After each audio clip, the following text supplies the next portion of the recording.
Hi everyone, welcome or welcome back to my channel. This is Anna Morphides with Mending Horse Counseling, where we dedicate every episode on living our best life. And today we're going to be talking about the need to be validated by others, the need to feel accepted by others, the need to feel wanted, seen, and overall I don't want to say even a judgment, but whatever narrative, the narrative that other people are going to have about us, having a need or a desire for that narrative to be a certain way in order for us to feel okay about who we are. So thank you so much, first and foremost, to the beautiful soul that gifted me with this very real and very prominent, I don't want to use the word struggle, but it's just an experience that many of us have. And the first thing that pops into my mind when I read this, and I'm going to read it straight out as it is written, because I don't want to add certain words or delete certain words. So essentially, it says, why is it that I feel so deeply to be understood by people that I put on a pedestal, even if they don't deserve to be on that pedestal? I would assume that means. So as a student clinical counselor, and I'm very close now to finishing my designation and having a biopsychology degree, I've studied many theories, so this is not like, I'm not essentially giving information that doesn't have validity. So when we put people on a pedestal, what it comes down to is attachment style. And there's many books on attachment style. Brainstorm talks about attachment style in adolescence. The book Attached talks about our attachment style that we developed as a child and an adolescent, and how that shapes our adult life and experience. There are about 40% of us that do not have a secure attachment style. Therefore, the self-view of self and the self-view of others is altered. Now, within that 40 to 50%, literature shifts back and forth on that. Let's just say half of the population. About 20% of that 40 or 50 is diagnosed or known as having an anxious attachment style. So I was someone that had an anxious attachment style, and it is the only one out of the four attachment styles. So you have secure, anxious, avoidant, and disorganized. The secure attachment style has a positive self-view of self, positive self-view of others. The anxious attachment style has a negative self-view of self and a positive self-view of others. It's the only one out of these four that puts people on a pedestal. So you're going to be down here looking at everyone else over here. And you know, the interesting thing about the avoidant attachment style has a positive self-view of self and a negative self-view of others. So the anxious is most likely going to be attached or attracted to an avoidant, because these two opposites are learning from each other. Like, the fear to be validated by others in the anxious attached individual will bring in someone who has a fear of validating others, because they have a negative self-view of others and a positive view of self. It's wild how this works, but this is how it is. I'm actually going to link a link to an attachment style quiz. We do have one that we were given in our coursework when we were doing human development, because during human development, we talk about childhood and we talk about attachment styles, because that later on depicts what kind of self-view we are going to have and what kind of interaction we're going to have with other adults in our adult relationships and our life, whether it is platonic, romantic, that of like a work nature. So my guess would be that this beautiful soul most likely might have an anxious attachment style because of other people being on the pedestal and them feeling the need to be validated. Was that the word that was used? Was it validated? Understood. Sorry, understood. So what happens is, and this is not because our parents did not a very good job of raising us, but sometimes the lack of education, like even from my parents didn't even graduate elementary. They didn't know, and the way that they were raised and the conditions in a small village in Greece is way different than I am being raised now, or sorry, the way that I am potentially going to raise other human beings, right? Like how it would be for me to raise other people right now, because we have so much awareness and knowledge, and I also live in a different part of the world. When we don't receive that validation or understanding when we are children. So say for me, I was definitely always criticized. My mom never knew love, so she was never really able to give love. Like she gave us love in the ways of making sure that food is there, but she never said I love you or I'm proud of you.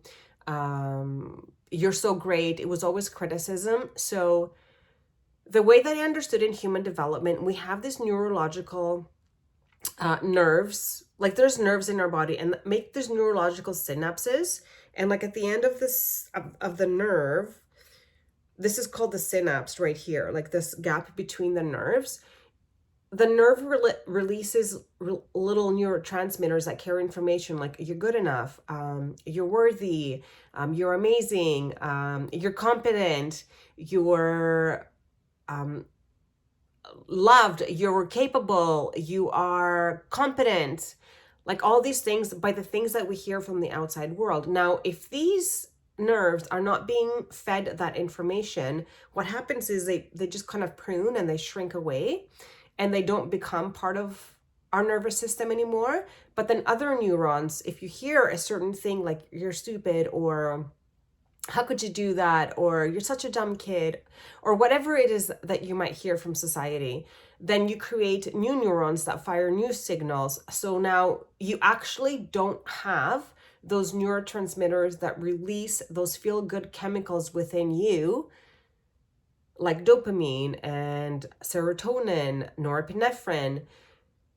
And I mean, this is a whole other topic than about like having anxiety about the person that we have become, but we're strictly gonna stick on the topic of then wanting to be understood, because we've never had a chance to cultivate and keep those neurological pathways. So our subconscious or unconscious mind, which is made up of neurons, right? Like it's energy that has information.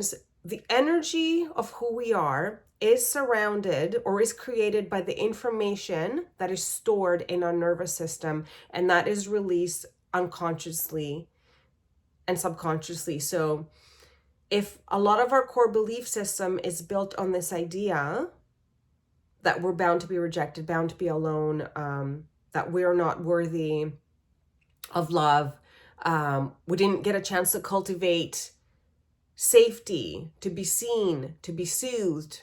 It's safe, seen, secure, and soothed by our primary caregivers. Then we're going to have an anxious attachment style and negative self-view, everyone else on a pedestal. Therefore, we are looking for their validation or understanding, much like our little inner child is somehow still looking for that adult.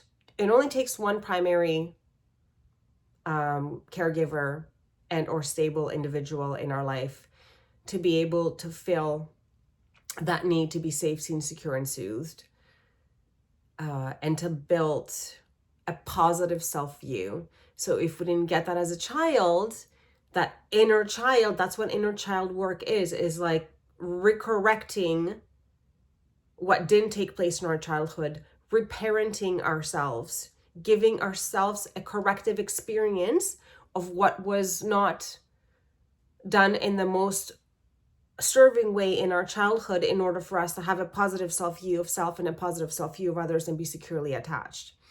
So there's great power in knowing this, because now you can take full control. And it's not because we're not a victim of life. These are lessons that we have chosen. We wanted to partake in this creator, source, universe, like that energy that has the seasons coming and going, the gravity just happening. That same source does not want us to hurt and will never give us anything that we cannot handle. And there is actually a really beautiful process of reparenting or giving ourselves a recorrective experience when it comes to perhaps that self-love that we were never able to receive as a child, and to cultivate that so we can have a positive self-view and have that confidence, and not have a tendency to be people pleasers, like really honor the saying, what other people think about me is none of my business, really able to not take anything personally, not give any meaning to anything, because when we give things meaning, we give things meaning through our lenses of perception, cognitive behavioral therapy, our lens of perception of the unconscious mind and what it has absorbed so far. So what is in your bag of your subconscious mind? I can very easily show you what used to be in mine when I went through my counseling schooling process. I had to figure out what my core beliefs were, and these were mine.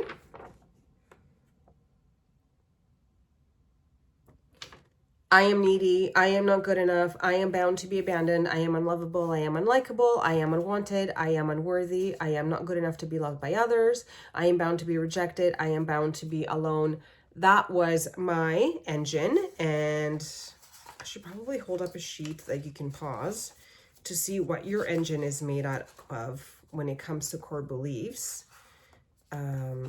And the thing is, I don't have them handy right here, right now. So I'm going to have to post them at another point in this video. Oh, you know what? I'm going to put them in the description box. That's what I'm going to do. And then you can take a look and see what your internal makeup is made out of.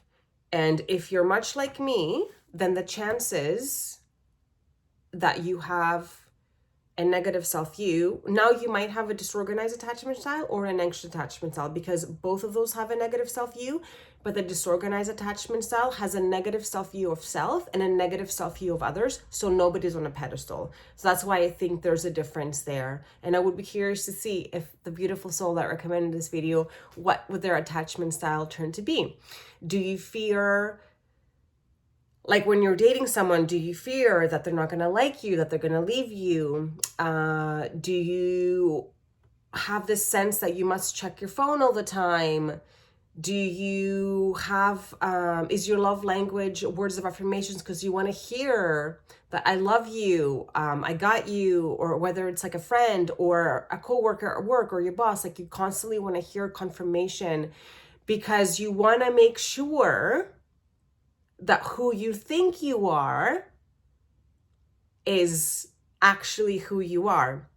So who I thought I was not what was going through my core belief system.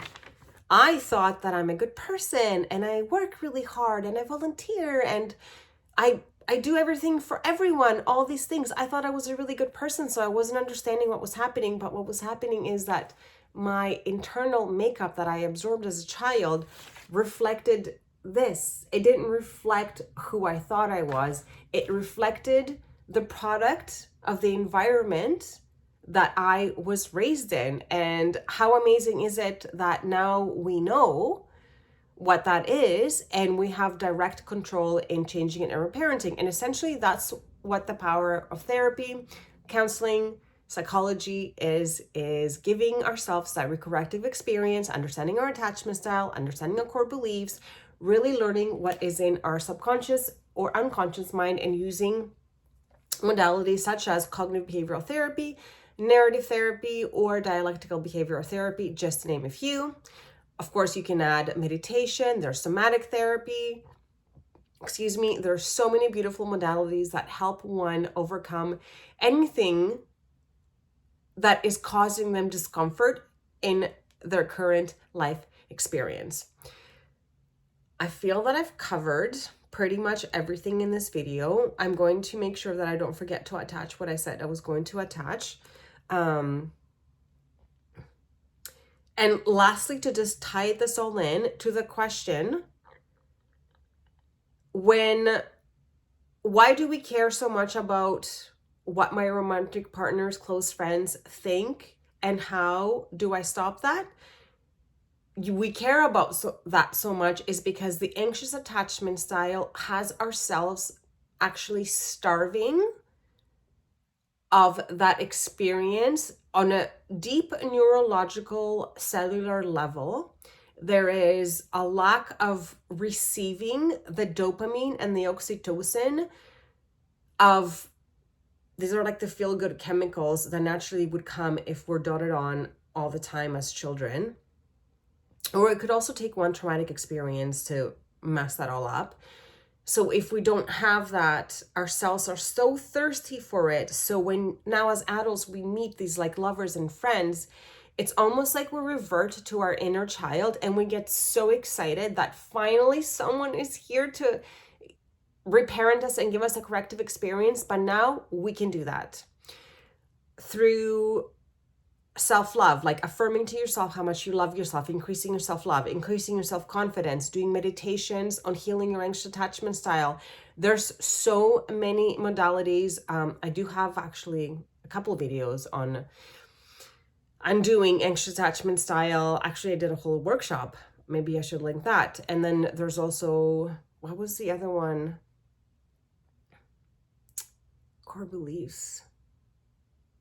It's not coming to me right now, but I've done so many videos on all these things because I had to overcome them myself. So then you don't have to wait for your friends and your partners to give you those affirmations, because you're going to give yourself that affirmation. And there's a beautiful meditation by this wonderful human Corey T that I did religiously for 21 days. I should link that as well, on healing anxious attachment. And that, especially in romantic relationships. And that's how you stop that. You take the power back and you reparent yourself. And to the point where that need to over-explain actions and thoughts as in order to not be misconstrued is going to be less and less and less and less. Because guess what? At the end of the day, what matters is what you think about yourself. And world through our consciousness is we perceive the world through what is in your consciousness. Change what's in your consciousness, change your life. Change your thoughts, change your life. Change your personality, change your personal reality. By Louise Hay, by Dr. Joe Dispenza, Deepak Chopra, like everyone says this concept, and that's exactly what that means. Because what other people think of you is really going to be none of your business, because you only are going to count on yourself as you increase that self-love. And the last thing I'm going to show you is this diagram that I use very often on human consciousness. And I'm so happy that my teacher talked about David Bick Hopkins, because I adore him and the knowledge that he's brought forth. So by doing self-love, increasing the self-love that you have and giving yourself all that positive reinforcement, you raise your frequency to up here, right? If you're still needing people, if there's a desire for people to gift this to you, you're at 125. And then your predominant emotion is craving, and your life view is disappointing. But if you give yourself all that love, you to yourself, you're the only one that can do this. There's so many 21-day programs by Louise Hay. That's the one that I use, but I'm sure there's tons more out there that have a daily practice, 5-10 minutes of giving yourself self-love, mirror work, just very little. Look at it. And if you love yourself, no matter what, you're at 500, and then your predominant emotion is reverence, and the life view is benign, and like it changes everything. I would also urge you to Google the word reverence and benign, because I did that the first time because I wasn't quite sure of the meaning. But the reverence is a deep feeling of respect and admiration for life, that would be. And then benign is, oh, I misspelled that. Benign, gentle and kind. So imagine that you have now a life view that is gentle and kind, and your predominant emotion is reverence. And what did we say reverence is again? A deep feeling of respect and admiration. This is the power of reparenting ourselves and healing ourselves. I'm going to stop my video right here with all my love and all my gratitude. Thank you so much. Please let me know if you have any questions on this. I would love to address them all, even do a follow-up on this. And I look forward to connect with you next time.